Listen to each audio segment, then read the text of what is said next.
दोस्तों नमस्कार, मैं मनु पवार। इस समय उत्तराखंड की 5 में से 2 लोकसभा सीटों पर सबसे ज्यादा हाइप क्रिएट हो गई है। इनमें से एक है गढ़वाल लोकसभा सीट, जहां बीजेपी के high profile candidate Anil Baluni और कांग्रेस के गणेश गोदियाल के बीच तगड़ी फाइट दिख रही है। तो दूसरी जिस सीट की बहुत चर्चा हो रही है वो है टिहरी गढ़वाल लोकसभा सीट, और इसकी वजह है एक निर्दलीय कैंडिडेट बॉबी पंवार, जिसको लेकर बढ़ता जा रहा जन समर्थन भूतपूर्व टिहरी राज परिवार के सियासी किले के लिए कई लोग तगड़ी चुनौती मान रहे हैं। लेकिन दोस्तों, इस वीडियो में हम टिहरी लोकसभा सीट पर राज परिवार के तिलिस्म को समझने की कोशिश करेंगे।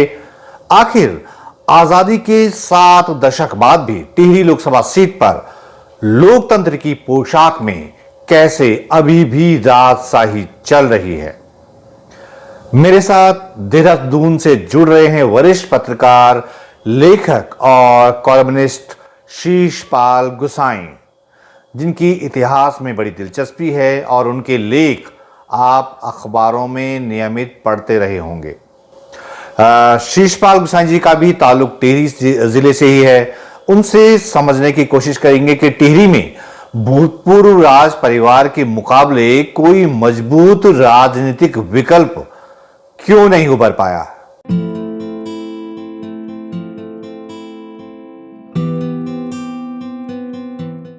तो जैसा मैंने बताया कि देहरादून से शीशपाल गुसाई जी मेरे साथ जुड़ गए हैं। बहुत बहुत स्वागत गुसाई जी आपका, बहुत बहुत धन्यवाद, आपने समय निकाला। मैं ये जानना चाह रहा था, 1952 से 2019 तक लोकसभा के 19 इलेक्शन हुए हैं टिहरी जो संसदीय सीट है, और उसमें 12 बार जो भूतपूर्व टिहरी रियासत का राज परिवार है उसके 3 सदस्य संसद पहुंचे, और चाहे वो निर्दलीय पहुंचे हों, चाहे वो कांग्रेस से पहुंचे हों या बीजेपी से पहुंचे हों। इन लोगों ने लंबी लंबी पारियां खेली हैं। मैं ये जानना चाह रहा था कि आखिर राज परिवार के सदस्यों को चुनना टिहरी के मतदाताओं के लिए ये मजबूरी कैसे बन गया? जी मनु जी, हम जानते हैं कि 1804 तक जो अभी पहले हमारा और आपका स्टेट एक था, उसका नाम गढ़वाल राज्य था, जिसकी राजधानी श्रीनगर में थी, और जिनके अंतिम जो राजा थे वो महाराजा प्रद्युमन शाह थे, और वो थे 54वें राजा थे जो श्रीनगर में हेड करते थे, जो आज के हमारे गढ़वाल मंडल के जिले हैं, वो वहां के राजा थे। तो गोरखों ने उन पर आक्रमण कर दिया देहरादून खुरबुड़ा में। मैंने बीच में काम भी किया था 16-17 में महाराजा प्रद्युमन शाह पे, चूंकि वीर गति को प्राप्त हो गए थे और उन्होंने अपने राज्य को बचाने के लिए सहारनपुर से गुजर लाए, और जो सोना चांदी था वो वहां पे गिरवी रखा, और उनका जो बालक था उसका नाम था 12 वर्षीय सुदर्शन शाह। तो सुदर्शन शाह को उन्होंने सुरक्षित ज्वालापुर में भेज दिया। ये इनका मोटा मोटा इतिहास है। तो वो वीर गति को प्राप्त हो गए। उसमें काफी लोग जो हैं यहाँ पर जो है मारे गए, सेनापति मारे गए, और यहाँ पर जो है गोरखों ने युद्ध जीत लिया। उसके बाद हमारी गोरखियानी शुरू हो गई, गढ़वाल में गोरखियानी शुरू हो गई।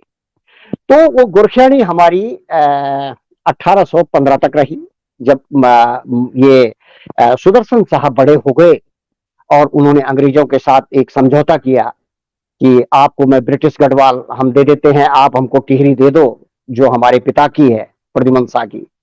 तो इस तरह से टिहरी का वो हुआ। तो प्रद्युमन सुदर्शन शाह जो उनके पुत्र हुए, तो उन्होंने अंग्रेजों के साथ मिलकर अपना स्टेट वापस ले लिया, और ब्रिटिश गढ़वाल के पास तो ब्रिटिश गढ़वाल था ही, और ये देहरादून का और पूरा मसूरी तो उन्होंने बसाया ही।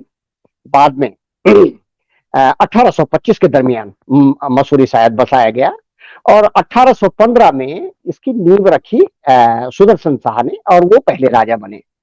सुदर्शन शाह के पुत्र हुए भवानी शाह, भवानी शाह के हुए प्रताप शाह, प्रताप शाह के हुए कीर्ति शाह, जिन्हें जो है काफी लोग अशोक भी कहते हैं, और कीर्ति शाह के बाद हुए नरेंद्र शाह, जिनके नाम नरेंद्र नगर शहर है, और उनके बेटे हुए मानविंदर शाह। तो उनकी 2 धर्मपत्नियां थी, एक का नाम कमलेंदुमती था और एक का नाम इंदुमती था। इंदुमती छोटी थी और हिमाचल प्रदेश के जो राजा हैं वो उनकी राजा की दोनों बेटियां थी। तो नरेंद्र शाह ने ये तय हुआ कि मतलब इस बेटी की शादी भी इन्हीं के साथ करनी है। तो उनके जो इंदुमती जो छोटी वाली थी, उनके मानवेंद्र शाह थोड़े पहले पैदा हो गए और उसके बाद जो है दूसरे बेटे कमलेंदुमती शाह जी के पैदा। तो इस तरह से फिर हमारा राज्य जो टिहरी स्टेट था, जिसमें जखोली ब्लॉक भी था, जो अब रुद्रप्रयाग का हिस्सा है, और टिहरी उत्तरकाशी तो था ही, और पूरा ये सकलाना जौनपुर। तो उसके बाद ये जो है स्टेट गोविंद बल्लभ पंत जी की अगुवाई में नरेंद्र नगर वो आए, वो उत्तर प्रदेश में विलीनीकरण हो गया। तो आजादी के बाद ही हुआ ये कार्य। तो टिहरी स्टेट पूर्णतः उत्तर प्रदेश में आ गया। उसके बाद जो है इलेक्शन हुए, तो इलेक्शन में राजा और राजमाता का बहुत प्रभाव था। जो ये 8 बार जो सांसद रहे मानवेंद्र शाह, जैसे कि आपने अपने सवाल में भी कहा, तो उसके बाद जो है जो 8 बार सांसद रहे, वो उनका बहुत प्रभाव था। तो 51 में चुनाव हुए, पर्चे भरे गए। तो टिहरी सीट जो बिजनौर का हिस्सा, बिजनौर के कुछ हिस्से भी इसमें थे और केदारनाथ वाला था। चूंकि डिलिमिटेशन 51 में हुआ, उसके बाद 20 साल बाद होता रहा, तो जो पहली सीट हमारी ये रही। तो आप देखते होंगे कि इसमें बिजनौर भी था, जैसे गढ़वाल में मुरादाबाद भी था। गढ़वाल सीट में कुछ हिस्सा मुरादाबाद का, जो आज का मुरादाबाद है। तो इस तरह से जो पहला यहाँ पे चुनाव हुआ मनु जी, तो उसमें मानवेंद्र शाह ने अपनी आत्मकथा में लिखा हुआ है, उनकी किताब मेरे पास है। उन्होंने लिखा कि हम माँ और पुत्र ने दोनों ने नॉमिनेशन इसलिए कराया कि हमें आशंका थी कि उस टाइम के प्रभावशाली आदमी गोविंद बल्लभ पंत जी हमारा नामांकन निरस्त करा सकते हैं। और ऐसा ही हुआ, मानवेंद्र शाह जी का नामांकन निरस्त हो गया और ये स्वतंत्र उम्मीदवार के रूप में 1952 में खड़ी रही। और उनके साथ जो है संविधान सभा के सदस्य और उत्तरकाशी जनपद के धनारी पट्टी के ठाकुर कृष्ण सिंह जी थे, और उनको भी अच्छा वोट यहाँ पर पड़ा। और ये कमलेंदुमती जी इसमें स्वतंत्र उम्मीदवार के रूप में विजय हुई।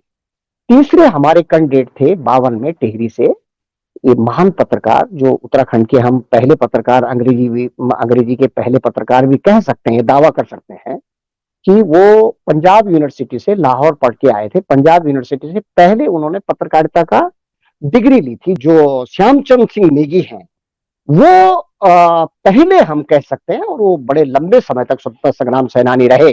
उन्होंने 52 में चुनाव लड़ा और वो राजशाही के बिल्कुल खिलाफ रहे। उनके सिद्धांत जो है बहुत मतलब वो सिद्धांत की पत्रकारिता करते थे। और वो श्रीदेव सुमन के साथ आगरा जेल में भी रहे। इतने महान स्वतंत्रता संग्राम सेनानी थे और बहुत प्रखर पत्रकार थे। मसूरी और देहरादून में उन्होंने जर्नलिज्म किया बाद तक, लेकिन उन्होंने टिहरी की जो जन क्रांति है उसमें काफी धारदार लेखनी चलाई। तो उनको भी बहुत कम वोट पड़ा। राजा का साफ साफ प्रभाव यहाँ पर देखने को मिला और कमलेंदुमती जी जीत गई। और इस तरह से ये लोग यहाँ पर विजय हो गए। और फिर अगला चुनाव आया मनु जी। तो अगले चुनाव में मानवेंद्र शाह कांग्रेस के कैंडिडेट हो गए। उस आत्मकथा में ये भी लिखा हुआ है कि गोविंद बल्लभ पंत जो पहले नॉमिनेशन दाखिल खारिज वो जो कटवाना चाहते थे, वो फिर यहाँ टिकट देने आए टिहरी। इस तरह से इनका कांग्रेस में शुरू हो गया। 1957 का एक रिकॉर्ड वहीं से शुरू होता है कि इनको टिहरी गढ़वाल के जो क्षेत्र है, मतदाताओं ने 78% मतदान दिया। मैंने परसों लिखा भी था एक प्रमुख अखबार में। 78% बहुत होता है मनोज जी। और उनके साथ जो है ये श्यामचंद नेगी थे। श्यामचंद नेगी थे, और तीसरे थे जनसंघ, भारतीय जनसंघ के देवेंद्र शास्त्री जी, जो देहरादून से एमएलए भी थे, चंबा के रहने वाले थे, इधर सहसपुर में बस गए थे। वो लोकसभा चुनाव भी लड़े और विधानसभा भी लड़े चक्रोता से। तब चक्रोता 1957 में एसटी सीट नहीं थी, आज तो एसटी सीट है, क्योंकि वो एसटी ही लड़ेगा। तो इस तरह से ये इतिहास है। 57 का चुनाव मानवेंद्र शाह रिकॉर्ड वोटों से जीत गए। और फिर आया 62, फिर 62 में वो निर्विरोध जीत गए। फिर कोई खड़ा ही नहीं हुआ तो निर्विरोध जीत गए, क्योंकि वो 78% बहुत होता है। तो उसके बाद जो है, अभी तक के रिकॉर्ड में जो जितने भी संसदीय चुनाव हुए हैं 5 सीटों में, उत्तराखंड की 5 सीटों में 1952 से लेकर, इतने वोट अभी तक कोई लाए नहीं। 77 में जब जनता दल की लहर चली तो उसमें भी 60% वोट लाए गए। फिर इंदिरा गांधी की हत्या हो गई 84 में। 84 में तत्काल चुनाव हुए, तो 84 में भी 60% से लेकर 70% तक वोट पड़ा, कांग्रेस को बहुत वोट पड़ा। उसके बाद 91 आया, राम लहर में भी सभी लोग जीत गए। एनडी तिवारी जैसी शख्सियत को, नैनीताल बहेड़ी से हारना पड़ा। उधम सिंह नगर बाद में आया, हाँ बहेड़ी 6 के डिलिमिटेशन के बाद। तो इस तरह से ये टेहरी से ही ये इतिहास जो है, क्योंकि 1 नंबर सीट आई है। आपने बहुत डिटेल हिस्ट्री बताई राज परिवार की, और ये भी जी, बताया कि कितना भर भर कर लोगों ने जो है मानवेंद्र शाह को वोट दिए थे। यही मेरे लिए एक बहुत बड़ी मिस्ट्री है, मेरे लिए क्या और बहुत सारे लोगों के लिए ये एक बहुत बड़ी मिस्ट्री है कि ये वही टेहरी है, ये वही राज परिवार है जिसका एक बर्बर अतीत भी रहा है। लोग उसे शायद क्या, तो यही मैं जानना चाह रहा था कि क्या लोग वो भूल चुके हैं वो राजशाही के खिलाफ सुखदेव सुमन का जो 84 दिन का अनशन, उनका बलिदान, जो तिलाड़ी कांड जिसे जलियांवाला बाग की तरह माना जाता है। ये बहुत बर्बर इतिहास रहा है। यमुना के बागी बेटे अपने विद्यासागर नौटियाल जी ने इस पे एक उपन्यास लिखा है।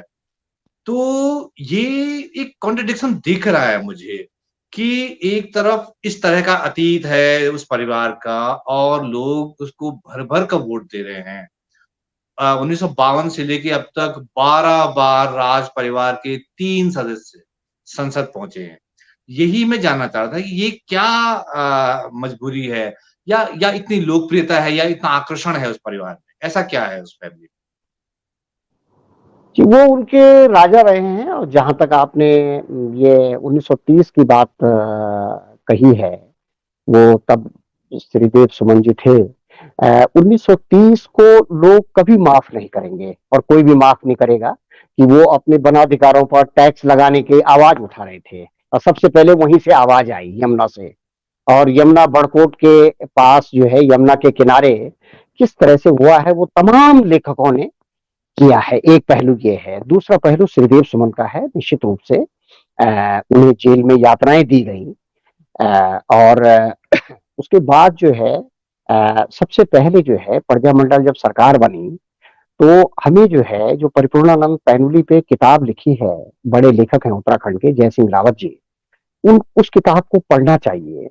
और उसमें लोकसभा की डिटेल भी है, किस तरह से यहाँ से लोग, कांग्रेस के लोग मानवेंद्र शाह को अपने पक्ष में करने के लिए दिल्ली तक गए। वो जयसिंह रावत जी ने पूरा खोल रखा है, मेरी उनसे बात भी हुई थी। एक तरफ तो हम यहाँ जन क्रांति कर रहे हैं, दूसरी तरफ ये तिरपन सिंह नेगी जी ने मोनू भरदारी और नगेंद्र सकलानी की जो कीर्तिनगर में गोली से मौत हुई थी, पुलिस की गोली से, उसके बाद वो जनाजे की अगुवाई ये की, तो उसके बाद ये टिहरी स्टेटी राजा व्यवस्था खत्म हो गई। एक तरफ तो ये लड़ रहे थे काफी लोग, लेकिन एक तरफ इसी कांग्रेस में या इसी स्थानीय लोगों में कुछ प्रमुख लोग थे जो राजा के साथ थे। जो हमारे पहले चुनाव हुए मनु जी, एक स्टेट ही अलग था, और स्टेट ये अलग था, तो उसमें राजा के भी काफी लोगों को मतलब जगह मिली, जो प्रजामंडल की 30 सदस्यीय विधानसभा कमेटी। तो उसमें अगर ये बात थी, तो उसी में पूरी तरह से इनका सफाया हो जाना चाहिए था, जो राजा मानवेंद्र शाह की थी। इवन की जो सुंदरलाल बहुगुणा जी थे, तो बाद में 70 और 80 के दशक में संसद ने अपील की इतना बड़ा नेता जिसको अमेरिका इतना बड़े क्रांतिकारी पर्यावरणविद, वो भी चुनाव लड़े थे और उनको नाथू सिंह सजवाड़ ने, जो चंबा मनियार पट्टी है, वहां से हराया। तो जो प्रजामंडल गवर्नमेंट है, तो ये सूर्यदेव सुमन के वो थे, क्या नाम करते हैं उसका नाम, लिखत पढ़त वाले। तो बहुगुणा जी तो बड़े ज्ञानी थे, बहुत पकड़ थी उनकी। बाद में वो चिपको आंदोलन से बहुत प्रसिद्ध हुए, तो वो भी टिहरी के इतिहास में चुनाव नाथू सिंह सजवाण से हार चुके हैं। तो नाथू सिंह सजवाण कमांडेंट थे, राजा के कमांडेंट थे, मतलब डीजीपी, आज के डीजीपी थे। और वो पूरी तरह से वही करते थे जो राजा का आदेश होता था उसके थे। तो वो बाद में विधायक बन गए। तो कहने का मतलब मेरा ये है कि यही इन्हीं के जनप्रतिनिधियों के बीच में थे जिन्होंने मानवेंद्र शाह को किया। मानवेंद्र शाह विशुद्ध रूप से पहले कांग्रेस के थे, वो 3 बार जो है कांग्रेस से जीते, 5 बार 91 से जो है वो भाजपा से जीते। और इस बीच जो है उनको परिपूर्णानंद पैरुली जो टिहरी के हुए, जिनका भी अपना बहुत इतिहास है। और वो टिहरी जेल से टिहरी जेल में थे, फिर मेरठ जेल में रहे, लखनऊ जेल में रहे, स्वतंत्रता संग्राम सेनानी थे। अभी 94 एज में उनका देहांत हो गया। और उनका नाम भी बड़े उससे लिया जा सकता है, बल्कि मैंने एक उन पे कॉलम भी लिखा था कि राजा साहब को कहते हैं बोलांदा बद्री। तो कोई बोलांदा बद्री को भी हरा सकता है, 71 में उन्होंने हरा दिया। फिर 71 में क्या हुआ कि ये लोग बाहर चले गए और आयरलैंड के राज्यपाल राजदूत बन गए।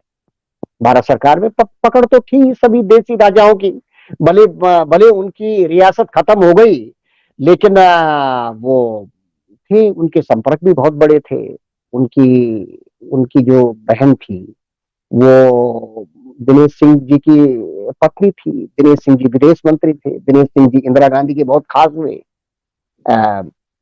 तो कहने का मतलब मेरा यह है कि राजा को बहुत दिया। एक तो इनका व्यवहार बहुत बढ़िया था, और ये गढ़वाली में बात करते थे।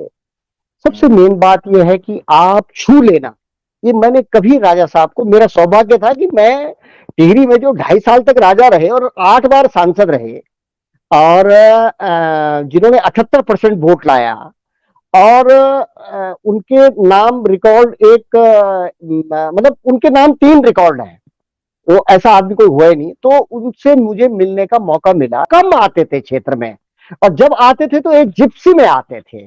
वो जिप्सी डीआरडीए से मिलती थी, डीआरडीए एक फंड होता है, उससे मिलती थी। तो जब जैसे वो टिहरी गढ़वाल में प्रवेश करेंगे तो उसमें आएंगे। उनके पास कोई रोल्स रॉय थी होगी भगवान दास रोड में, लुटियंस जोन में, जहां उनका निवास है, टिहरी गढ़वाल हाउस। लेकिन हमने कभी टिहरी में देखा नहीं उनको तड़क भड़क में एक किस्म से वो पहना हुआ एक जैकेट। और या तो वो अंग्रेजी में बात करते थे, है ना, डैम वालों से अंग्रेजी में बात करते थे जब कभी पूछना होता था क्या क्या हुआ क्या नहीं हुआ, है ना। और ये वो गढ़वाली में बात करते थे। और मैं कह रहा हूं मनु जी, वो ईमानदार बहुत थे। तो शिषपाल भाई, आप बता रहे हैं कि मानवेंद्र शाह जो है, जो 8 बार एमपी रहे, 3 बार कांग्रेस से, 5 बार बीजेपी से, वो बहुत व्यवहार कुशल थे, और यही उनकी पूंजी थी कि वो लोगों से जो है गढ़वाली में बात करते थे और एक अपनापन सा दिखाते थे। लेकिन जो मौजूदा सांसद हैं माला राज्य लक्ष्मी शाह, ये भी चौथी बार मैदान में हैं, 3 बार चुनाव जीत चुकी हैं। और बहुत लोगों से मेरी भी बात होती है, तो कभी ऐसा लगा नहीं कि वो संसद में आवाज उठाती हों, कहीं किसी के सुख दुख में खड़ी हों। तो यही मैं जानना चाह रहा था कि ना आप आवाज उठाते हैं, आप जनप्रतिनिधि हैं, आप ना किसी की आवाज उठाते हैं, ना किसी के दुख में सुख में खड़े होते हैं, ना जनता कहीं मांग कर रही है उसको उस पे तवज्जो नहीं देते।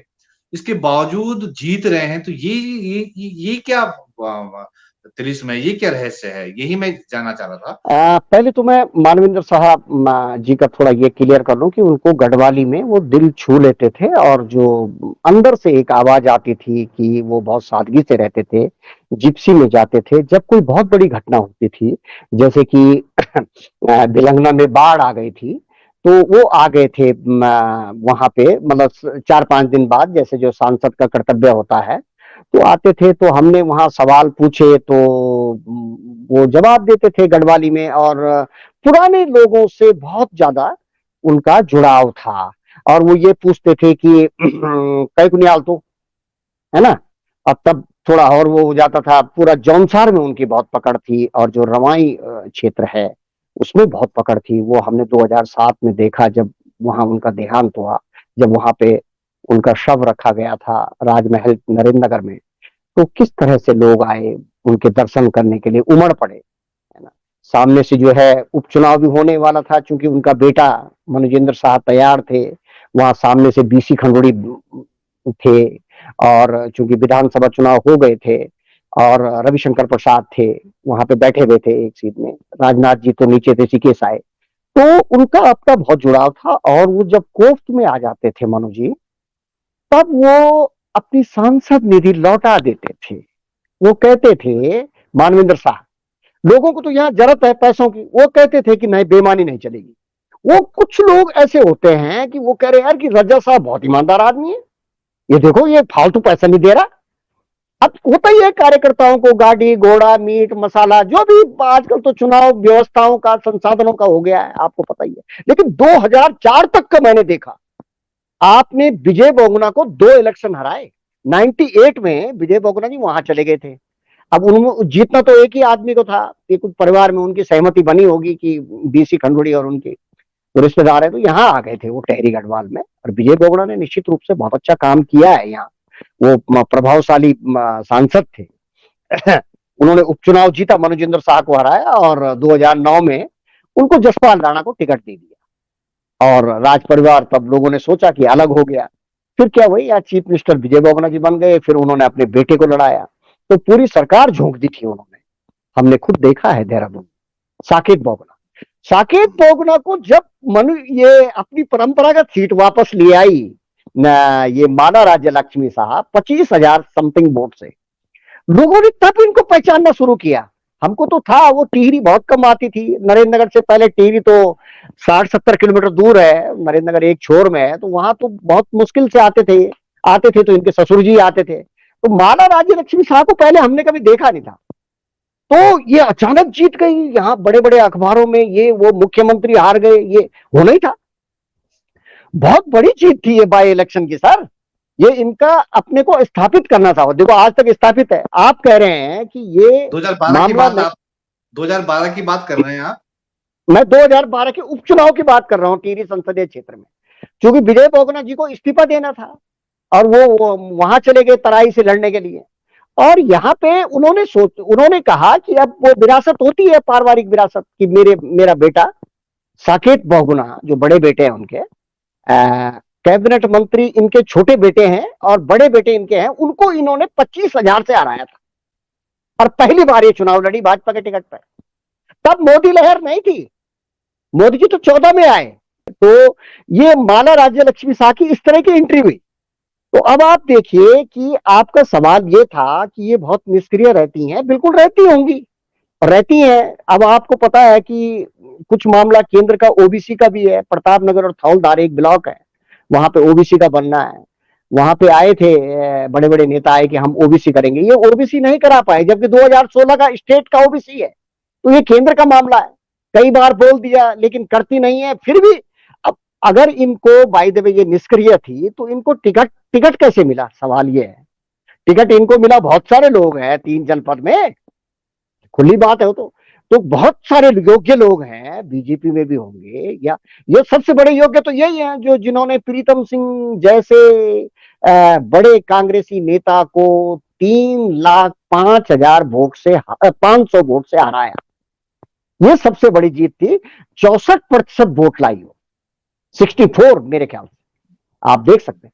तो अब आप बताइए कि तब ये लग रहा था कि प्रीतम सिंह जौनसार के नेता हैं तो देहरादून में पकड़ है, कई बार कैबिनेट मंत्री रहे, प्रदेश अध्यक्ष रहे, प्रतिपक्ष के नेता रहे, कई पुरस्कार अवार्ड उन्हें बेस्ट मिला। तो लोगों ने सोचा कि पूरा जौनसार और जौनपुर एक हो जाएगा और टिहरी उत्तरकाशी, तो वो 3 लाख वोट से, इतना इतना वेग था मोदी लहर का 2019 में, 14 में भी था। जी जी। सोशल मीडिया पे देख रहा हूँ और वहां से ऐसा लग रहा है कि निर्दलीय प्रत्याशी जो हैं बॉबी पवार, उससे जो है बहुत बड़ा चैलेंज मिल रहा है राज परिवार को, ऐसा आभास हो रहा है सोशल मीडिया के जरिए।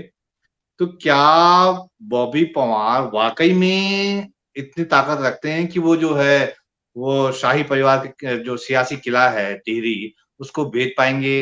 ये आप मान के चलिए कि बॉबी पवार के पास अच्छे मुद्दे हैं, लेकिन हमें ये नहीं भूलना चाहिए कि जो राष्ट्रीय पार्टी होती हैं, इनका जो काडर होता है, वो गाँव में होता है, न्याय पंचायत में होता है, गाँव में होता है, पुराने लोग होते हैं।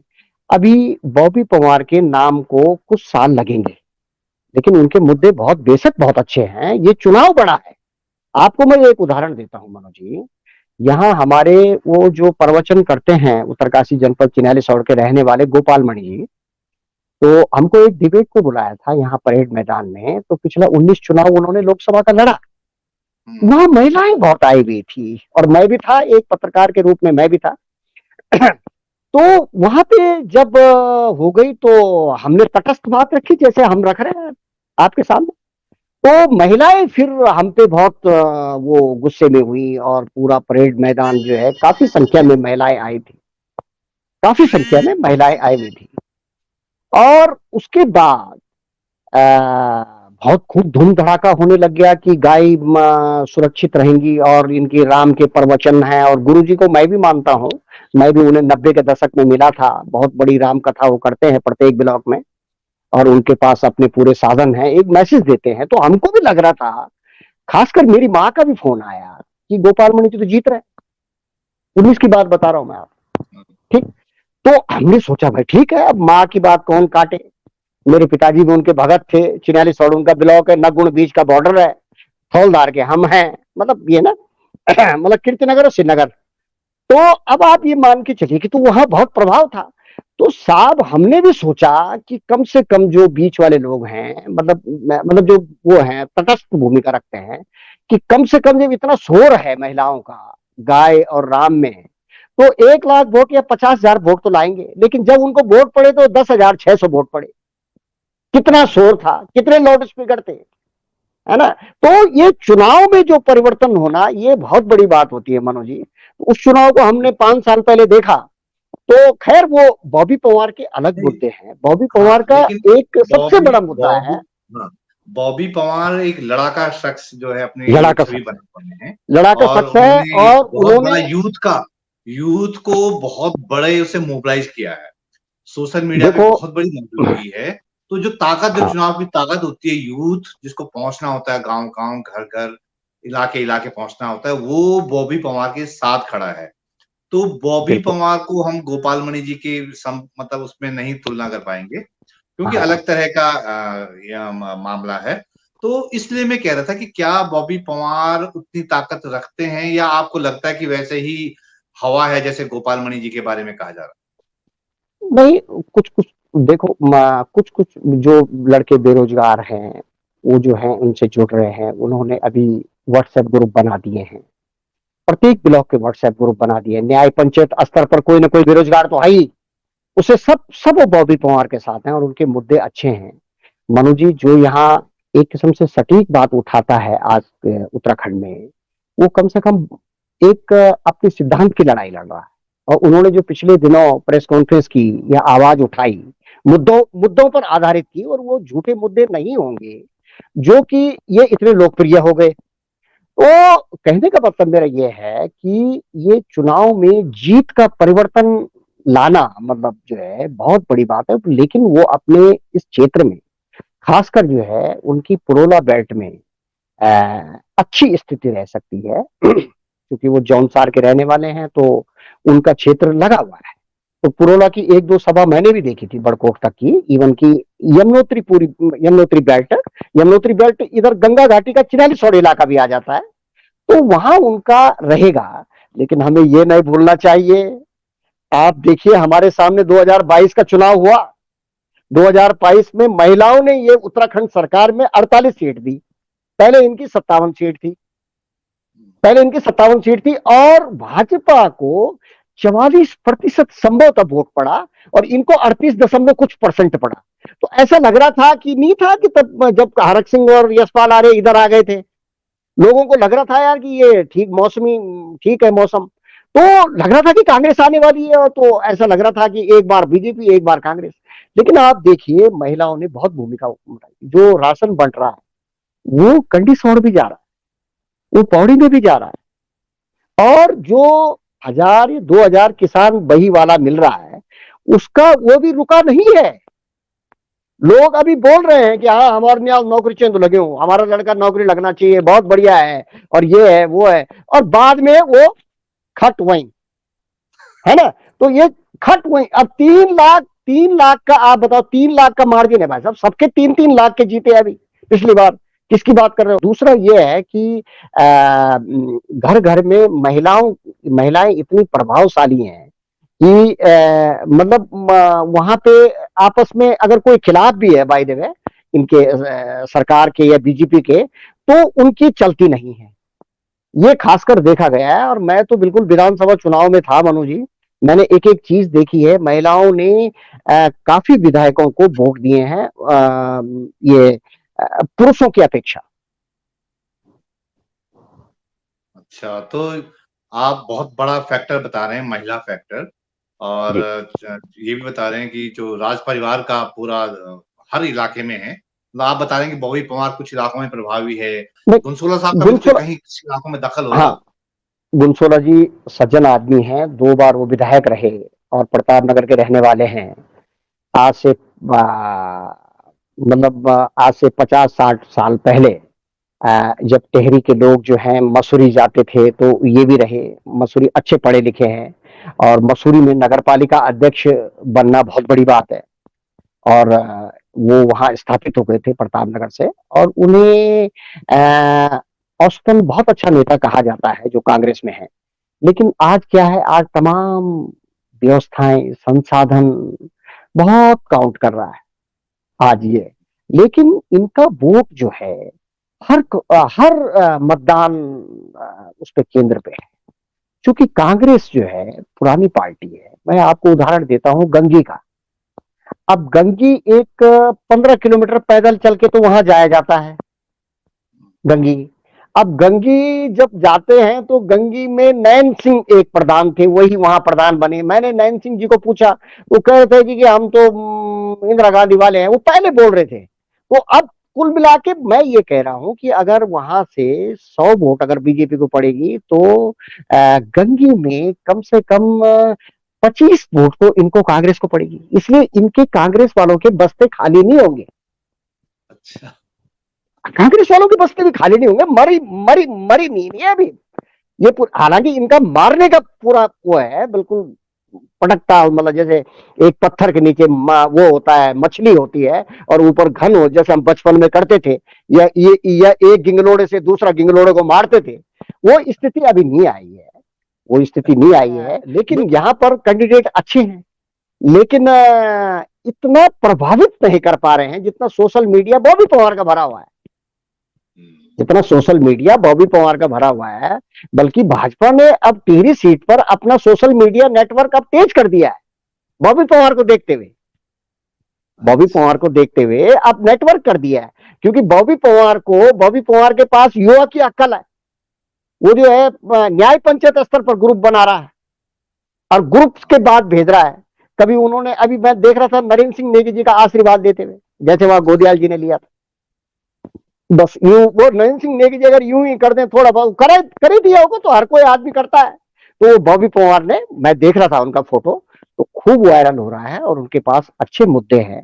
लेकिन यहाँ जो हमारी भावनाएं हैं ना सर, मैं आपको ये बताऊं, चाहे आजादी का हो, चाहे इमरजेंसी का हो, चाहे राम मंदिर हो, इंदिरा गांधी की हत्या के बाद हो, और ये मोदी लहर हो, तो जो ये हमने 5-6 लहरें देखी हैं सर, वो यहाँ ऊपर उत्तराखंड का मतदाता दिल्ली को देखता है। यदि अगर ये क्षेत्रीय देखता, तो आज यूकेडी के ये हाल ना होते। बाप रे बाप, मैं लिस्ट इनकी देख रहा था, बेचारे बहुत पीछे। एक तो इनका चुनाव चिन्ह कई बार बदला गया, है ना, स्थिति अब है नहीं। जो यहाँ यूकेडी के एमएलए बने, वो वहां मिल गए गवर्नमेंट से, खंडूड़ी गवर्नमेंट से, उनसे नहीं रहे दिवाकर जी।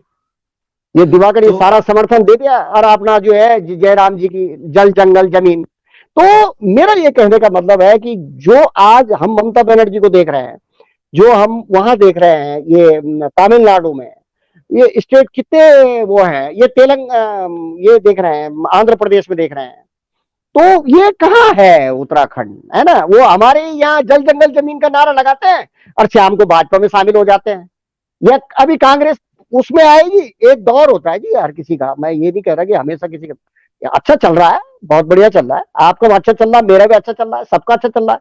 लेकिन मैं क्या कह रहा हूं कि अगर कांग्रेस आ जाएगी, ये नेता फिर उधर ही पर्ची बना देंगे, उधर ही फिर 14-24 जनपद और राजपुर रोड के आगे ढोल बज जाएंगे। तो तो ये है। ये गुलशन जी, आप शिषपाल भाई, आपने बताया कि जो है पिछली बार माला राज्य लक्ष्मी शाह जो है 3 लाख जी। के करीब वोटों से उन्होंने हराया था और 64% प्रीतम सिंह, वोट जो है उनको लगभग मिला है। बहुत बड़ा, प्री, बहुत बड़ी बात है। प्री, हाँ, तो प्रीतम सिंह आप ये को कह रहे हराया हैं था। कि वो वोट अगर कुछ कम भी होगा तो कितना जो कम होगा, आप ये हाँ मतलब आपको क्या ये लग रहा है कि जो दूसरे नंबर की देखिए, लड़ाई है, हाँ तो देखिए मतलब देखिए कांग्रेस और बॉबी पंवार, या बॉबी कांग्रेस को नुकसान कर रहा है, ऐसा देखिए कुछ मैं, लग रहा है आपको? हाँ हाँ, मैं आपको बता रहा हूँ, प्रीतम सिंह जी को जो टोटल वोट पड़ा 19 में, वो पड़ा 2,65,000। ठीक। और इनको पड़ा 5,59,000 समथिंग, वो 3 लाख आप जोड़ लो इसमें से। तो 2,65,000 प्रीतम सिंह जैसे नेता को बन रहा है, जिसका देहरादून में बहुत प्रभाव है। वो लगातार 5 चुनाव जीत रहे हैं और उत्तर प्रदेश में भी एक बार एमएलए रहे हैं। कहने का मतलब, जब प्रीतम सिंह को 2,65,000 पड़ रहा है, जो इतना बड़ा नेता है, तो अब आप स्थिति ये बताइए, मोदी जी वही है। मोदी जी ने तो कुछ और स्कीम्स भी लाई होगी, जैसे ये दावा कर रहे हैं जल जीवन मिशन भी हमने लाया है, घर घर नल पहुंचाया है, ये अभी इंक्लूड हुआ है। तो कहने का मतलब मेरा ये है सर, कि मैं ये नहीं कह रहा हूं कि कोई बहुत ही जीत जाएगा, वो निष्क्रिय है, वो कहीं जाती नहीं है। अभी मैंने एक सवाल उठाया था कि चिनारी सड़क से उन्होंने देहरादून पकड़ लिया, मैंने थौलदार क्यों नहीं आए हो? अभी इन्होंने दौरा लगाया ना, लमगांव, धौतरी और उत्तरकाशी जो भी होते हुए पुरोला, बड़कोट वगैरह, तो ये नगुण बैंड से सीधा अब एक सुआखोली का रास्ता कट गया। ठीक। वो थौलदार ब्लॉक छोड़ दिया इन्होंने। तो मैंने कहीं लिखा था कि मैंने कहा यार थौलदार क्यों नहीं आए? अब वो थौलदार ना आते हुए भी वहां पे वही है जो 2022 में हुआ। आप 2022 में मोदी के नाम पे बहुत वोट पड़ रहा है, मोदी मैजिक खूब चल रहा है ना? तो यहाँ पर क्या है कि लोग जो है अपने को ये सोचते हैं जो कि हम जो है मतलब वही राशन पानी और मतलब महारानी देहरादून में ज्यादा प्रयास कर रही होगी, क्योंकि वोट जो है देहरादून में ज्यादा है। जैसे सहसपुर है, सहसपुर में बहुत वोट, और रायपुर है एक विधानसभा यही, जो जिसमें नेहरू कॉलोनी है, रायपुर में है, वो विधानसभा भी बड़ी है, और कैंट विधानसभा भी बड़ी है। तो यहाँ जब मार्जिन होता है, जब जीत का असर होता है, वो जीतती है कब? पिछली बार 43,000 से एक विधानसभा आगे, 43,000 रायपुर रोड, राजपुर, ये रायपुर, राजपुर भी ऐसी है, कैंट भी ऐसी है, सहसपुर भी ऐसी है, और विकास नगर भी ऐसी है। तो आप बताओ देहरादून में कितने वोटर हो गए? तो यहाँ देहरादून में ज्यादा मतदाता है, और देहरादून में इसलिए भी है, सरकार भी है कि ताकि कुछ कुछ नेता इसलिए काम करते हैं कि धामी जी थोड़ा दायित्व दे दें, क्योंकि 3 साल है, 27 में यहाँ चुनाव होना है ना? और धामी जी अब चुनाव निकाय के भी होने हैं, पार्षद बना दें। कुछ सीटें ऐसी होती हैं कि जो ये नॉमिनेट वाली होती हैं, तो पार्षद इलाके में बड़ा आदमी होता है, और हर आदमी यहाँ विधायक बनना चाह रहा है। हर तीसरा नेता यहाँ विधायक बनना चाह रहा है, जैसे कि बहुत बड़ी खान हो यहाँ, पता नहीं क्यों इतना, मतलब अच्छा, और मुद्दे किसी के पास नहीं है। आप विधानसभा में तो आप देखते होंगे, ये किसी से छुपा नहीं है। बस ये चल रहा है मनु जी, और इस तरह से ये है मामला, और ये ऐसे ही चलेगा जैसे 2019 से 2024 के बीच चला, ऐसे ही ये चलेगा, यहाँ भी चलेगा, टिहरी गढ़वाल में भी चलेगा, टिहरी गढ़वाल सीट में भी चलेगा। तो शिषपाल भाई, बहुत बहुत धन्यवाद। आपने जो है इतिहास से शुरू करते हुए वर्तमान और भविष्य तक की बात जो है पूरी चीजें, तस्वीर साफ कर दी, और बहुत संकेतों में और तथ्यों के जरिए समझा दिया कि चीजें कहाँ से कहाँ गई हैं और कहाँ से कहाँ जा सकती हैं। इतना समय आपने मुझे दिया, बहुत बहुत धन्यवाद शिषपाल गोसाई जी, बहुत बहुत धन्यवाद।